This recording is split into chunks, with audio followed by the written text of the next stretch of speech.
আসসালামু আলাইকুম, নার্গিস মজিদ লিমা স্বাগত জানাচ্ছি এনটিভির দেশের খবরে। ঢাকা বিশ্ববিদ্যালয় কেন্দ্রীয় ছাত্র সংসদ ডাকসু নির্বাচনে ভূমিধস বিজয় পেয়েছে ইসলামী ছাত্র শিবির সমর্থিত ঐক্যবদ্ধ শিক্ষার্থী জোট। ভিপি, জিএস, এজিএস সহ ডাকসুর 28 পদের 23টিতে শিবির সমর্থিত প্রার্থীরা বিজয়ী হয়েছেন। বাকি 5টিতে জিতেছেন স্বতন্ত্র প্রার্থীরা। জুলাই বিপ্লবের আকাঙ্ক্ষা বাস্তবায়ন ও সবার জন্য নিরাপদ ক্যাম্পাস গড়ার অঙ্গীকার করেন ডাকসুর ভিপি আবু সাদিক কায়েম। নূর হোসেনের রিপোর্ট।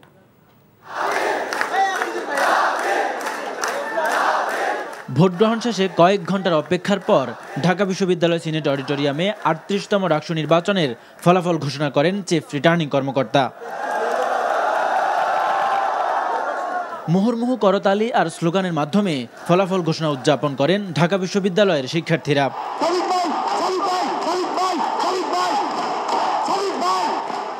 18টি হলের প্রাপ্ত ভোটে ডাকসুর সহসভাপতি নির্বাচিত হন ছাত্র শিবির সমর্থিত প্যানেলের প্রার্থী আবু সাদিক কায়েম। মোহাম্মদ আবু সাদিক কায়েম সহসভাপতি, প্রাপ্ত ভোট 14,000।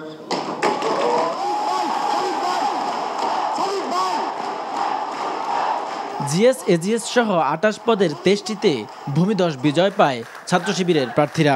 এস এম ফরহাদ, প্রাপ্ত ভোট 10,700।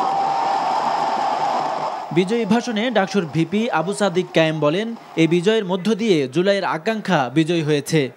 সাদিক কায়েমকে আপনারা যেভাবে দেখেছেন, ডাকসুর ভিপি হওয়ার পরে তার কোনো পরিবর্তন হবে না ইনশাআল্লাহ।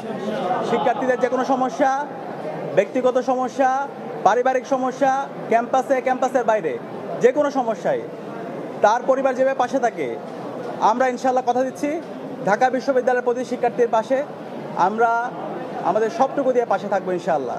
মূলত এটি ঢাকা বিশ্ববিদ্যালয়ের সকল শিক্ষার্থীদের বিজয়। এটি ব্যক্তি ফরহাদ কিংবা ছাত্র শিবিরের ঢাকা বিশ্ববিদ্যালয়ের সভাপতি ফরহাদের বিজয় হিসেবে দেখবার কোনো সুযোগ আমার কাছে আমি ব্যক্তিগতভাবে মনে করি না, বরং এটি আমার কাছে মনে হয় ঢাকা বিশ্ববিদ্যালয়ের সকল শিক্ষার্থীদের প্রতিনিধিত্ব করা এবং সকল শিক্ষার্থীদের যে বিশাল আমানত আমাদের উপর অর্পিত হয়েছে সে আমানতের একটি ঘোষণা এটি। শিক্ষার্থীদের পরামর্শে সবার জন্য নিরাপদ ক্যাম্পাস গড়তে কাজ করার অঙ্গীকারও করেন নবনির্বাচিত ভিপি। নূর হোসেন, এনটিভি নিউজ, ঢাকা। এদিকে ডাকসু ভোটকে প্রত্যাখ্যান করেছে জাতীয়তাবাদী ছাত্রদল সমর্থিত ভিপি পদপ্রার্থী। নিজের ভেরিফাইড ফেসবুক পেজে দেয়া স্ট্যাটাসে আবিদুল ইসলাম খান লিখেছেন, পরিকল্পিত কারচুপির এই ফলাফল দুপুরের পরপরই অনুমান করেছেন তিনি। নিজেদের মতো করে সংখ্যা বসানোর কথা উল্লেখ করে তিনি সেখানে লিখেছেন, এই পরিকল্পিত প্রহসন প্রত্যাখ্যান করেছেন তিনি। অন্যদিকে ছাত্রদল সমর্থিত জিএস প্রার্থী শেখ তানভীর বারী হামিম তার ভেরিফাইড ফেসবুক স্ট্যাটাসে লিখেছেন, ঢাকা বিশ্ববিদ্যালয়ের শিক্ষার্থীরা যদি মনে করে এটি তাদের রায়, তবে তাদের এ রায়কে সম্মান জানান তিনি। বলেন, বরাবরের মতো শিক্ষার্থীদের পাশে থাকবেন হামিম। একদল ভিত্তিক রাষ্ট্র, একনায়কতন্ত্র, স্বৈরতন্ত্র ও দলীয় স্বৈরতন্ত্র না চাইলে গণতন্ত্রের ধারাবাহিকতা ও গণতান্ত্রিক সংস্কৃতি বজায় রাখতে হবে বলে মন্তব্য করেছেন বিএনপির স্থায়ী কমিটির সদস্য সালাউদ্দিন আহমেদ। আজ রাজধানীর ডিপ্লোমা ইঞ্জিনিয়ার্স ইনস্টিটিউশনে বাংলাদেশ জাতীয়তাবাদী মহিলা দলের 47তম প্রতিষ্ঠা বার্ষিক উপলক্ষে আয়োজিত আলোচনা সভায় এমন মন্তব্য করেন তিনি। দেশের সামাজিক ও রাষ্ট্রীয় ক্ষেত্রে যে পরিবর্তন হয়েছে সেগুলো ছাত্র আন্দোলন বা ছাত্র সংসদের মাধ্যমেই হয়েছে উল্লেখ করে সালাউদ্দিন আহমেদ ছাত্র রাজনীতির গুরুত্বের কথা তুলে ধরেন। তবে বিএনপি এমন ছাত্র রাজনীতি চায় না যেখানে ফ্যাসিবাদ প্রতিষ্ঠিত হয় বলেও জানান তিনি। ঢাকা বিশ্ববিদ্যালয় কেন্দ্রীয় ছাত্র সংসদ ডাকসু নির্বাচনে বিজয়ীদের অভিনন্দনও জানান বিএনপি স্থায়ী কমিটির এই সদস্য। সহনশীলতা, সহমর্মিতার মধ্য দিয়ে আমরা পরস্পর রাজনৈতিক দলসমূহের মধ্যে আমরা প্রতিযোগিতা করব, রাজনীতির চর্চা করব। যদি আমরা ফ্যাসিবাদের পুনরুত্থান না চাই, ব্যক্তি স্বৈরতান্ত্রিক পদ্ধতি অথবা দলীয় স্বৈরতান্ত্রিক পদ্ধতির উত্থান না চাই, সংসদীয় একনায়কতন্ত্র না চাই এবং একদলীয় রাষ্ট্র ব্যবস্থা কামনা না করি, তাহলে আমাদেরকে নতুন গণতান্ত্রিক রাজনৈতিক সংস্কৃতির ধারাবাহিকতা বজায় রাখতে হবে। ডাকসু নির্বাচনে আওয়ামী লীগের সঙ্গে মিলে আরেকটি রাজনৈতিক দল খেলেছে, এমন মন্তব্য করে বিএনপির স্থায়ী কমিটির সদস্য বেগম সেলিমা রহমান বলেছেন, এ ব্যাপারে সবাইকে সতর্ক হতে হবে। জাতীয়তাবাদী মহিলা দলের প্রতিষ্ঠা বার্ষিকী উপলক্ষে দুপুরে বরিশালে মহিলা দলের সভায় প্রধান অতিথির বক্তব্যে তিনি একথা বলেন। সেলিমা বলেন, আগামী জাতীয় নির্বাচন নিয়েও ষড়যন্ত্র চলছে।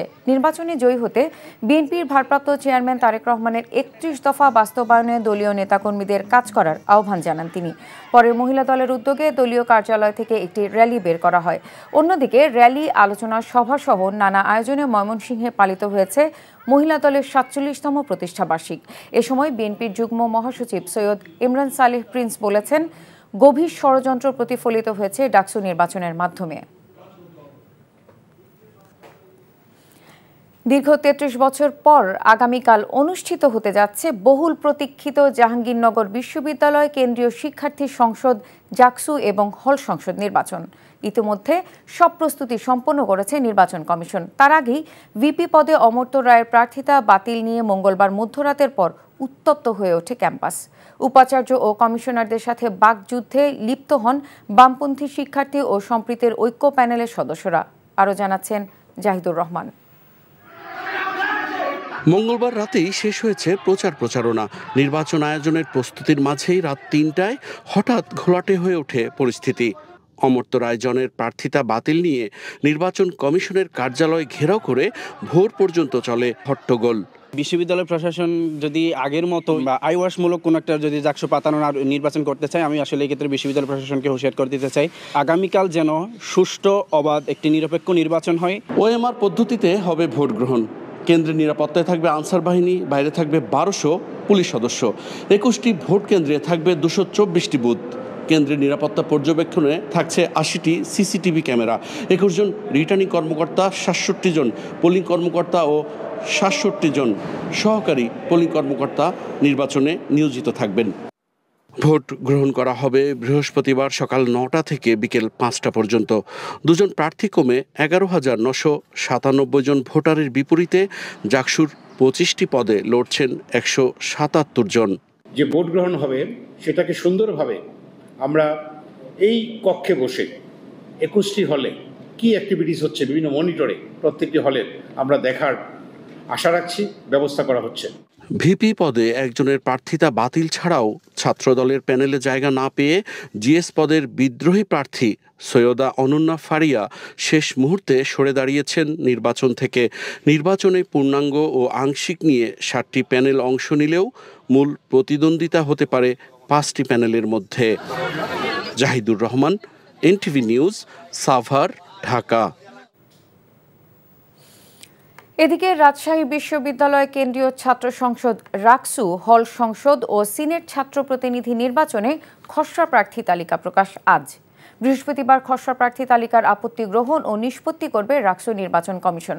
রাকসুর ২৩টি পদের বিপরীতে ২৬০ জন, সিনেট ছাত্র প্রতিনিধি নির্বাচনের ৫টি পদে ৬২ জন এবং ১৭টি হল সংসদ নির্বাচনের ১৫ পদে ৬০৩ জন প্রার্থী মনোনয়নপত্র জমা দিয়েছেন। রাকসু নির্বাচনে ভিপি পদে ২০ জন, জিএস পদে ১৫ জন ও এজিএস পদে ১৬ জন রয়েছেন। আগামী ১৪ সেপ্টেম্বর চূড়ান্ত প্রার্থী তালিকা প্রকাশ। ২৫ সেপ্টেম্বর রাকসু নির্বাচনের ভোট গ্রহণ অনুষ্ঠিত হবে। চট্টগ্রাম বিশ্ববিদ্যালয় কেন্দ্রীয় ছাত্র সংসদ চাকসু নির্বাচন নিয়ে সাংবাদিকদের সাথে মতবিনিময় করেছেন নির্বাচন পরিচালনা কমিটি। চাকসু ভবনে নির্বাচন কমিটির কার্যালয়ে মতবিনিময় সভায় বক্তব্য রাখেন প্রধান নির্বাচন কমিশনার অধ্যাপক ডক্টর মনির উদ্দিন। এ সময় তিনি নির্বাচনের আচরণবিধি নিয়ে সাংবাদিকদের সাথে কথা বলেন। পরে ছাত্র ও হল সংসদ নির্বাচন ২০২৫-এর জন্য প্রণীত খসড়া নির্বাচনী আচরণবিধি প্রকাশ করেন প্রধান নির্বাচন কমিশনার। আগামী জাতীয় সংসদ নির্বাচনের ভোট কেন্দ্রের খসড়া প্রকাশ করেছে নির্বাচন কমিশন ইসি। এতে কেন্দ্রের সংখ্যা দাঁড়ালো ৪২,৬১৮টি। দুপুরে নির্বাচন কমিশন ভবনে সিনিয়র সচিব আক্তার আহমেদ জানান, বর্তমানে ভোটার সংখ্যা ১২,৬১,৬১,২০১ জন। গড়ে ৩,০০০ ভোটারের জন্য একটি কেন্দ্র ধরে এই কেন্দ্র নির্ধারণ করা হয়েছে, যা দ্বাদশ জাতীয় সংসদ নির্বাচনের থেকে 468টি বেশি। এর মধ্যে পুরুষদের 600 জন ধরে 1,14,939টি ভোটকক্ষ আর নারীদের 500 জন ধরে 1,29,160টি কক্ষের সংখ্যা নির্ধারণ করা হয়েছে, যার ফলে মোট ভোট কক্ষ দাঁড়াচ্ছে 2,44,046টি। প্রকাশিত এই তালিকার উপর দাবি আপত্তি 25 সেপ্টেম্বর পর্যন্ত নেওয়া হবে, যার নিষ্পত্তি হবে 12 অক্টোবর। যার চূড়ান্ত ভোট কেন্দ্র প্রকাশ করা হবে 20 অক্টোবর। দ্বাদশ সংসদ নির্বাচনে আর এবার সেটার সংখ্যা বেড়েছে 42,150-এর জায়গায় এটা দাঁড়িয়েছে 42,618। দাবি আপত্তির জন্য 25 সেপ্টেম্বর পর্যন্ত, দাবি আপত্তি নিষ্পত্তি আমরা করব ইনশাআল্লাহ 12 অক্টোবর এবং চূড়ান্তটা আমরা করব 20 October. Sylhet MAG Osmani medical college হাসপাতালে অনিয়ম ও দুর্নীতির অভিযোগে অভিযান চালিয়েছে দুর্নীতি দমন কমিশন। দুদক সিলেট কার্যালয়ের সহকারী পরিচালক জুয়েল মজুমদারের নেতৃত্বে একটি দল দুপুর থেকে হাসপাতালে অভিযান শুরু করে। দুদক কর্মকর্তা জানান, হাসপাতালের সেবা নিয়ে বিভিন্ন অভিযোগের ভিত্তিতেই অভিযান চালানো হচ্ছে। এছাড়া 262 জন কর্মচারীর বেতন 3 মাস ধরে আটকে রাখার সত্যতা পেয়েছে দুদক। এ বিষয়ে অধিকতর তদন্তে কেন্দ্রীয় কার্যালয়ে প্রতিবেদন জমা দেওয়া হবে। উজান থেকে নেমে আসা পাহাড়ি ঢল এবং বৃষ্টিপাতের কারণে হ্রদের পানি বৃদ্ধি অব্যাহত থাকায় কাপ্তাই বাঁধের 16টি গেট চতুর্থ দফায় 3 ফুট পর্যন্ত খুলে দেওয়া হয়েছে। কাপ্তাই পানি বিদ্যুৎ উৎপাদন কেন্দ্রের ব্যবস্থাপক মাহমুদ হাসান জানান, সকাল 9টা থেকে বাঁধের 16টি গেট 3 ফুট উচ্চতায় খোলা রাখা হয়। বর্তমানে প্রতি সেকেন্ডে প্রায় 58,000 কিউসেক পানি কর্ণফুলী নদীতে নিষ্কাশন হচ্ছে।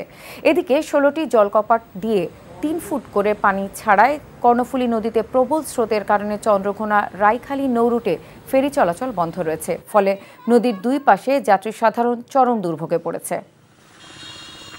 ডাকসু নির্বাচনে ছাত্রদল প্রার্থীদের শুভকামনা জানিয়ে ফেসবুকে পোস্ট দেয়ায় ব্রাহ্মণবাড়িয়া সদর থানার ভারপ্রাপ্ত কর্মকর্তা মুজাফফর হোসেনকে প্রত্যাহার করা হয়েছে। ব্রাহ্মণবাড়িয়া সদর সার্কেলের অতিরিক্ত police super M Rakibur Reza জানান, মুজাফফর হোসেনকে প্রত্যাহার করে পুলিশ লাইনে যুক্ত করা হয়। ঢাকা বিশ্ববিদ্যালয় কেন্দ্রীয় ছাত্র সংসদ নির্বাচন ঘিরে ছাত্রদলের প্রার্থীদের শুভকামনা জানিয়ে ফেসবুকে পোস্ট দেন তিনি। এ নিয়ে সামাজিক যোগাযোগ মাধ্যমে ব্যাপক সমালোচনা হয়। বিএনপির vice chairman doctor Asaduzzaman Ripon বলেছেন, ডাকসুর নির্বাচনে আগে যারা হারত তারা শুধু অভিযোগ করত। এবার যারা নির্বাচনে অংশগ্রহণ করেছেন সব প্যানেলই ভোট কারচুপির অভিযোগ করেছেন। দুপুরে মুন্সিগঞ্জের টঙ্গিবাড়ি উপজেলায় নদী ভাঙন রোধে আয়োজিত মানববন্ধন কর্মসূচিতে অংশ নিয়ে এসব কথা বলেন তিনি। রিপন বলেন, আগামীতে বিএনপি ক্ষমতায় গেলে দিঘির পাড় বাজার রক্ষায় পদ্মার পাড় ঘেঁষে মেরিন ড্রাইভ নির্মাণের জোর প্রস্তাব করা হবে। শিশু, কিশোর, কিশোরী ও তরুণদের স্বাস্থ্য রক্ষায় কৃমির ক্ষতিকর প্রভাব সম্পর্কে সচেতনতা সৃষ্টি এবং পরিবারের সকল সদস্যকে কৃমির চিকিৎসায় উদ্বুদ্ধ করতে কৃমি প্রতিরোধ ক্যাম্পেইন হয়েছে বাগেরহাটে। সকালে জেলার ফকিরহাট উপজেলার লকপুর বাজারের সোশ্যাল মার্কেটিং কোম্পানি এসএমসি আয়োজিত 2 দিনব্যাপী এই কর্মসূচির উদ্বোধন হয়। এতে উপস্থিত ছিলেন এসএমসির পরিচালনা পর্ষদের চেয়ারম্যান ফারুক আহমেদ, পরিচালক সিদ্দিকুর রহমান চৌধুরী, ব্যবস্থাপনা পরিচালক ও সিইও তসলিম উদ্দিন খান সহ ঊর্ধ্বতন কর্মকর্তারা। মজুরি বৃদ্ধি, অবসরপ্রাপ্ত শ্রমিকদের আমৃত্যু সম্মানী ভাতা প্রদান সহ 8 দফা দাবিতে মানববন্ধন করেছে চট্টগ্রাম বন্দরের বার্থ ও টার্মিনাল অপারেটর্স মার্চেন্ট শ্রমিক ঐক্য পরিষদ। দুপুরে বন্দর ভবনের সামনে এই কর্মসূচি পালন করা হয়। এ সময় চট্টগ্রাম বন্দরের বার্থ ও টার্মিনাল অপারেটর্স মার্চেন্ট শ্রমিক ঐক্য পরিষদের আহ্বায়ক আবুল কালাম ও সদস্য সচিব আরিফুল ইসলাম বক্তব্য রাখেন। এ সময় তারা শ্রমিকদের পরিচয়পত্র থেকে মালিকের নাম প্রত্যাহারের দাবি জানান। শেষ করছি নৌকাবাইচের খবর দিয়ে। শেরপুরে দশানী নদীতে অনুষ্ঠিত হলো ঐতিহ্যবাহী নৌকাবাইচ প্রতিযোগিতা। গতকাল জেলা সদরের কামারাচর ইউনিয়নের 7 নং চর যুব সমাজ এই বাইচের আয়োজন করে। আর এই নৌকাবাইচ আয়োজনকে কেন্দ্র করে নদীর তীরে হাজারো মানুষের ঢল।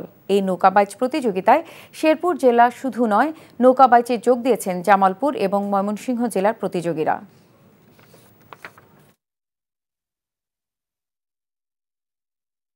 এই ছিল দেশের খবরে। এই খবরের ভিডিও সহ আপডেট জানতে ভিজিট করুন এনটিভি অনলাইন www.ntv.com। এছাড়াও এনটিভির জনপ্রিয় সব অনুষ্ঠান ও খবরের আপডেট জানতে ভিজিট করুন আমাদের ইউটিউব ও ভেরিফাইড ফেসবুক পেজে। 6টায় ইভিনিং নিউজ দেখার আমন্ত্রণ রইল। ধন্যবাদ সবাইকে।